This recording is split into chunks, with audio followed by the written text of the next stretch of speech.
ሰላም እና ጤናን እንደ ሁልጊዜውም እመኝላችኋለሁ። ወደ የስፖርት አፍቃሪያን ስፖርታዊ መረጃዎችን እንደተለመደው በሰዓታችን ይዘን መተናል። ወደ ቤተሰቦች እናንተም እኛን እንዳስለመዳችሁን ቪዲዮን በላይክ ጀምሩት። ቤተሰቦች በትልቁ ፋና ስፖርት የዩቲዩብ ቻናል ላይ ለጊዜው ቪዲዮዎችን እየሰራን አይደለም። እናም ይህንን አዲስ የዩቲዩብ ቻናል ሰብስክራይብ በማድረግ ተቀላቀሉን። ሐሳብና አስተያየቶቻችሁንም ጻፉልን። ቀጥታ ወደ ስፖርታዊ መረጃዎች ስንሻገር በአጫጭር የስፖርት መረጃዎች እንጀምራለን።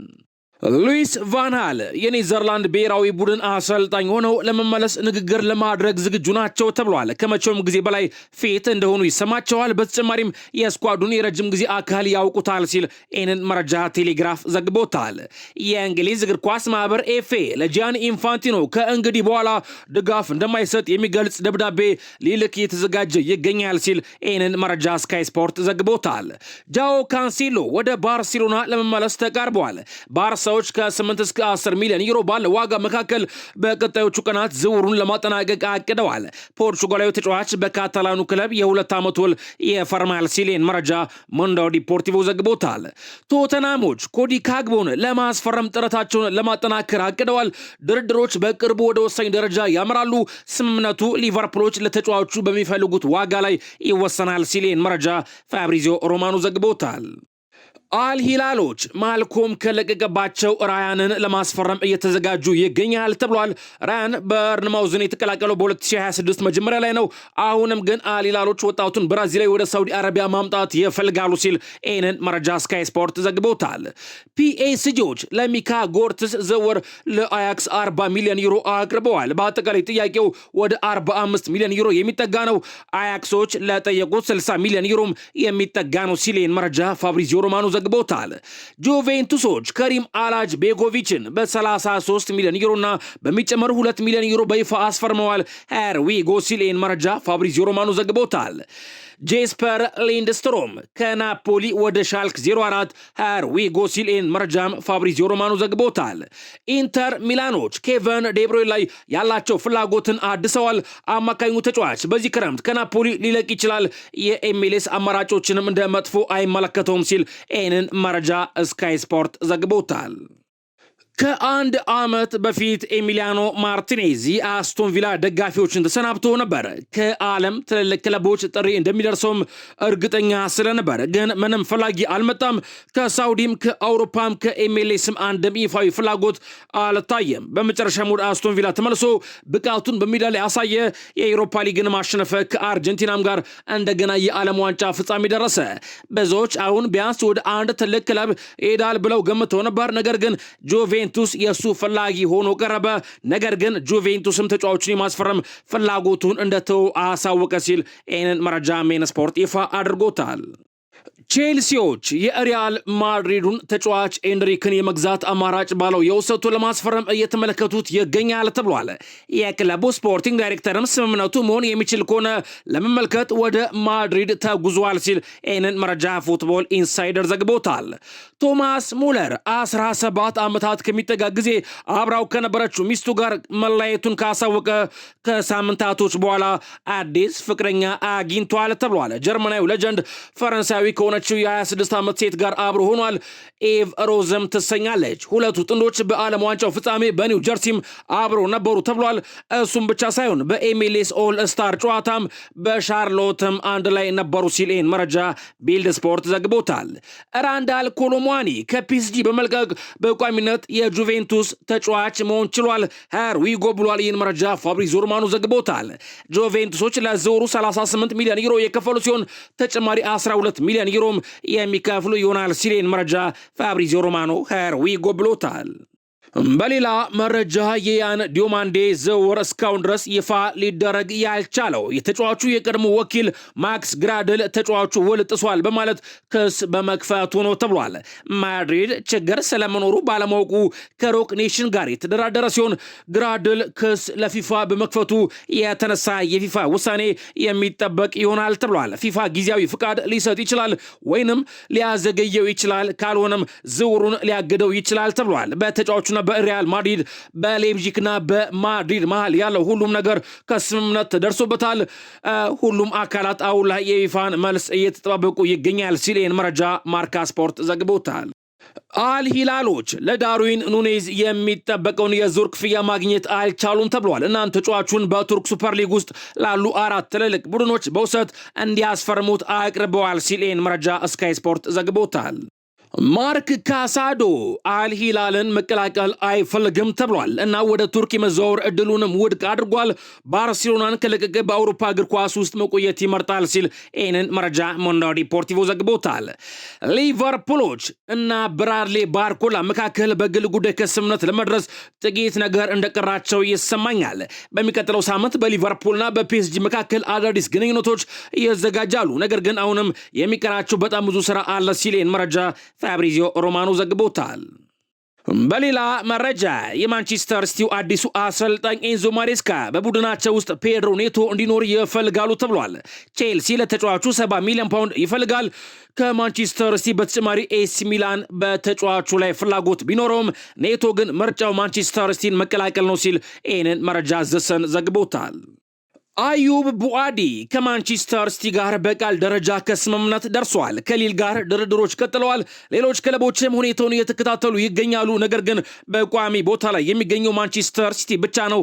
ማንቸስተር ሲቲ ተጫዋቹ ለማስፈረም ትልቅ ጥረት እያደረገ ይገኛል ሲል ይህን መረጃ ፕሌቲ ጎል ዘግቦታል። ጆ ጎሜዝ የሊቨርፑሉ ተከላካይ ለ1 ወር አካባቢ ከሜዳ ሊርቅ እንደሚችል ታውቋል ሲል መረጃ ሜን ስፖርት ዘግቦታል። ሜዲካሉን አግኝቻለሁ ሲል ነው ሜን ስፖርት መረጃውን ይፋ ያደረገው። ኮቢ ማይኖ፣ ሊሳንድሮ ማርቲኔዝ እና ማርከስ ራሽፎርድ ከፒኤስጂ የወዳጅነት ጨዋታ በኋላ ወደ ማንቸስተር ዩናይትድ የቅድመ ውድድር ዘመን ሊመለሱ ነው። ክለቡ በአየርላንድ ልምምድ እያደረገ ይገኛል ሲል ይህንን መረጃ ስካይ ስፖርት ዘግቦታል። ፍሎሪያን ፕሌተንበርግ ከስካይ ስፖርት እንዲህ ጽፏል። ማንቸስተር ዩናይትዶች ሉዊስ ሃልን ወደ ዩናይትድ መቀላቀል የፈለጉበት ዋናው ምክንያታቸው ተጫዋቹም ማንቸስተር ዩናይትድን ቀዳሚ ምርጫው ስላደረገ ነው ብሏል። ፍሎሪያን ፕሌተንበርግ ከስካይ ስፖርት ክለቡ እሱን ለማስፈረም እየተንቀሳቀሰ ይገኛል። ነገር ግን ኒውካስትል ከፍተኛ የዝውውር ዋጋ ይጠይቃል ተብሎ ይጠበቃል። ነገር ግን ማንቸስተር ዩናይትዶች ተጫዋቹን ማስፈረም ካልቻሉ ሙሉ ትኩረታቸውን ወደ አርሰናሉ ተጫዋች ሉዊስ ስኬሊ ያዞራሉ ሲል ፍሎሪያን ፕሌተንበርግ ከስካይ ስፖርት እንዲጽፏል። ባርሴሎናዎች ፍራንክ ዲዮንግ ከክለባቸው የሚለቅ ከሆነ ሞሮኳዊውን ኢዘዲን ኦናሂን ለማስፈረም ይንቀሳቀሳሉ ተብሏል። የኢዘዲን ኦናሂ ውል ማፍረሻም 25 ሚሊዮን ዩሮ ብቻ ነው ሲል ይህንን መረጃ ማርካ ስፖርት ዘግቦታል። በሌላ መረጃ ቪኒሺየስ ጁኒየር የሕክምና ምርመራውን በተሳካ ሁኔታ አጠናቋል ተብሏል። ከተወሰኑ ደቂቃዎች በኋላም የቡድኑ ልምምድ ላይ ይሳተፋል። እንዲሁም በቀጣይ ዕጣ ፈንታው ላይ ከሪያል ማድሪድ ጋር በቀጥታ ተገናኝቶ ይነጋገራል ተብሏል። አርሰናል ከመጋረጃ ጀርባ እየሰራበት ነው። እንዲሁም ማይክል አርቴታ በዝውውሩ ራሱን እንዳስገባና ቪኒ ስለ አርሰናል ፕሮጀክት እንደተነገረው ታውቋል ሲል መረጃ ማርካ ስፖርት ዘግቦታል። አርሰናሎች ቪኒሺየስ ጁኒየርን ለማስፈረም 85 ሚሊዮን ፓውንድ የሚጠጋ የዝውውር ጥያቄ ለማቅረብ እየተዘጋጁ ይገኛል ተብሏል።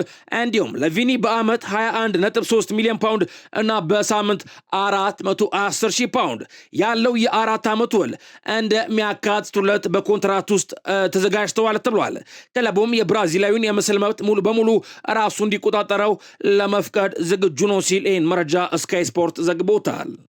ከአርሰናል ጋር ቅርበት ያላቸው ምንጮችም እንደገለጹት የክለቡ ባለስልጣናት በአሁኑ የዝውውር መስኮት የቪኒሺየስን ውል ማጠናቀቅ ይቻላል ብለው ያምናሉ ነው የተባለው። አርሰናል በድርድር ውስጥም ለመሳተፍ ኦፊሻላዊ ግንኙነቶችን ከመጀመራቸው በፊት ምልክት እየጠበቁ ይገኛል ተብሏል። ሪያል ማድሪድ የቪኒሺየስን ውል ለማደስ አሁን ያለውን አቅርቦት ለማሻሻል አስበዋል ሲል ይህን መረጃ ማርካ ስፖርት ዘግቦታል።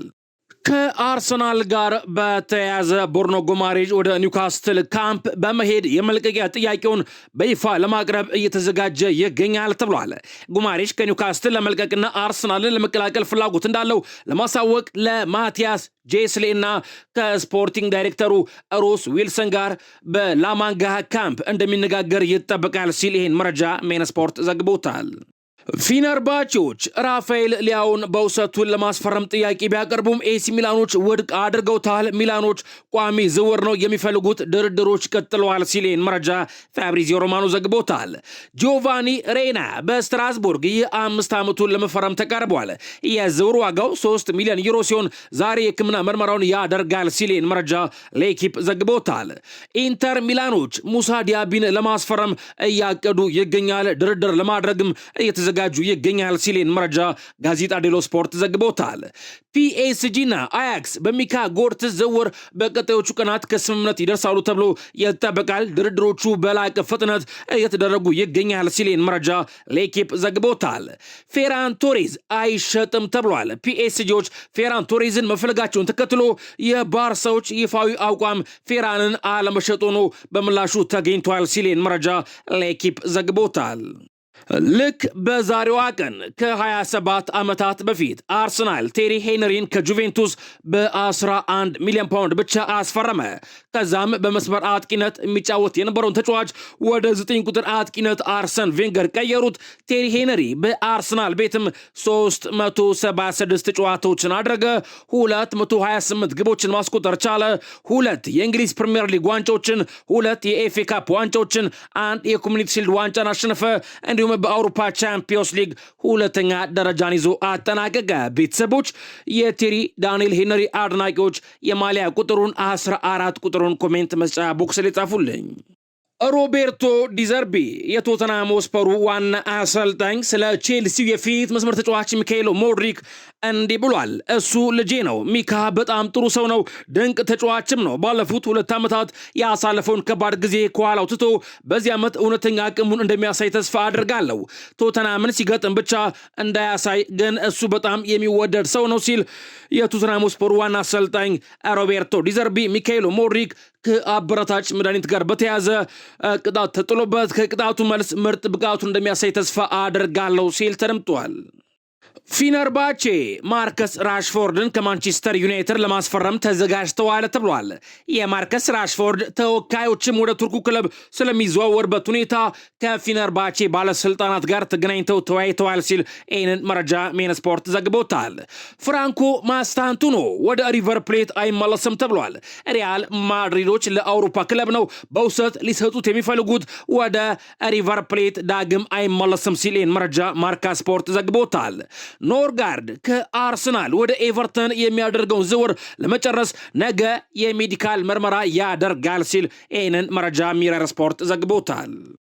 በሌላ መረጃ ባለፉት 10 ዓመታት በእንግሊዝ ፕሪሚየር ሊግ በቦታቸው ብዙ ግቦችን ያስቆጠሩ ተጫዋቾች ምርጥ 11 ስብስብ ይፋ ተደርጓል። ቤተሰቦች በግብ ጠባቂነት ቦታ ላይ የሊቨርፑል ብራዚላዊ ግብ ጠባቂ አሊሰን ቤከር መቀመጥ ችሏል። አሊሰን ቤከር ለሊቨርፑል 1 ግብ ማስቆጠር ችሏል። በተከላካይነት ቦታ ላይ ደግሞ እንዲሁ የቀድሞ የሊቨርፑል ተጫዋች ትሬንት አሌክሳንደር አርኖልድ መቀመጥ ችሏል። በቀኝ መስመር ተከላካይነት ቦታ ላይ የሚጫወተው ይህ ድንቅ ተጫዋች 18 ግቦችን ማስቆጠር ችሏል ለሊቨርፑል። እንዲሁም ጋብሪኤል ማጋሌስ ከአርሰናል 20 ግቦችን በማስቆጠር እዚህ አስተላለፍ ውስጥ መካተት ችሏል። ቨርጅል ቫንዳይክ ከሊቨርፑል 28 ግቦችና አሎንሶ ከቼልሲ 25 ግቦችን በማስቆጠር መካተት ችሏል። ቤተሰቦች አማካይ ቦታ ላይ ያሉ ተጫዋቾችን ስንመለከት የማንቸስተር ዩናይትዱ ፖርቹጋላዊ የመሃል ሜዳ ተጫዋች ቦርኖ ፈርናንዴዝም ተካቷል። 71 ግቦችን ማስቆጠር ችሏል።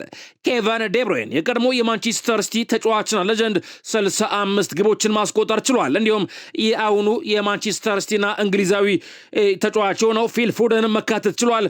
68 ግቦችን በማስቆጠር በፊት መስመር አጥቂነት ቦታ ላይ ሙሐመድ ሳላህ ከሊቨርፑል 191 ግቦችን በማስቆጠር ሃሪኬን ከቶተንሃም ሆትስፐር የቀድሞ የቶተንሃም ሆትስፐር ተጫዋች 164 ግቦችን ማስቆጠር ችሏል። እንዲሁም ሰን ሄung-min ከቶተንሃም ሆትስፐር የቀድሞ የቶተንሃም ሆትስፐር ተጫዋች 123 ግቦችን ማስቆጠር ችሏል ተብሏል። ቤተሰቦች ሁ ስኮርድ ባለፉት 10 ዓመታት በእንግሊዝ ፕሪሚየር ሊግ በቦታቸው ብዙ ግቦችን ያስቆጠሩ ተጫዋቾች በማለት ይህን መረጃ ይፋ ሲያደርገው የሊቨርፑል ተጫዋቾች ከ11 ውስጥ 4ቱን በመያዝ ቀዳሚ ናቸው። እንዲሁም የማንቸስተር ተጫዋቾችና የቶተንሃም ሆትስፐር ተጫዋቾች 2 ናቸው። የማንቸስተር ዩናይትድ የአርሰናልና የቼልሲ ደግሞ አንዳንድ ተጫዋቾች ተካቶበታል። ከአውሮፓውያኑ የዘመን አቆጣጠር ከ2017-18 የውድድር ዓመት ጀምሮ በአውሮፓ አምስቱ ታላላቅ ሊጎች ውስጥ ብዙ የግብ ዕድሎችን መፍጠር የቻሉ ተጫዋቾች በማለት ቤተሰቦች ስኮር 91 መረጃ ይፋ አድርጓል። 10ኛ ላይ ቶማስ ሙለር መቀመጥ ችሏል። ይህ የቀድሞ የባየርን ሙኒክ ተጫዋች 18679 ደቂቃዎችን መጫወት ችሏል። 505 የግብ ዕድሎችን መፍጠር ችሏል። 9ኛ ላይ ኢያጎ አስፓስ መቀመጥ ችሏል። 25196 ደቂቃዎችን መጫወት ችሏል። 542 የግብ ዕድሎችን መፍጠር ችሏል። 8ኛ ላይ ደግሞ ትሬንት አሌክሳንደር አርኖልድ መቀመጥ ችሏል። 21898 ደቂቃዎችን መጫወት ችሏል። 543 የግብ ዕድሎችን መፍጠር ችሏል። 7ኛ ላይ ሉዊስ አልቤርቶ መቀመጥ ችሏል። 17927 ደቂቃዎችን መጫወት ችሏል። 547 የግብ ዕድሎችን መፍጠር ችሏል ተብሏል። 6ኛ ላይ ደግሞ ግብፃዊ የሊቨርፑል ተጫዋችና ሌጀንድ ሙሐመድ ሳላህ መቀመጥ ችሏል። 26255 ደቂቃዎችን መጫወት ችሏል። 580 የግብ ዕድሎችን ፈጥሯል ተብሏል። 5ኛ ላይ ፓስካል ግሮስ አለ።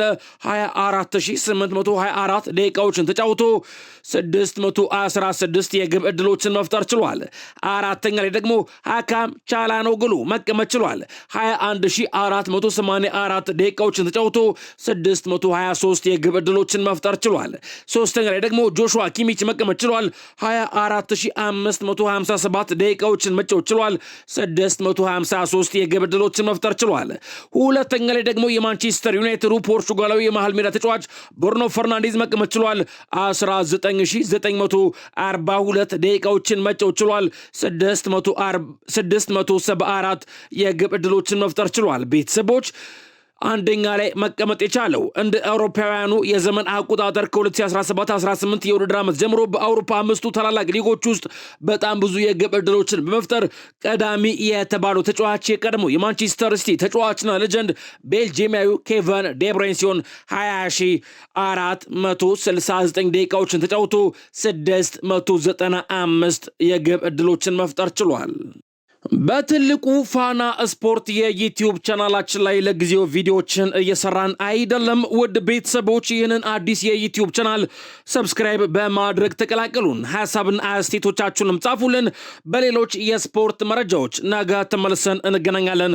ተመልሰን እስከምንመጣ ሰላም እና ጤናን እንደ ሁልጊዜውም እመኝላችኋለሁ።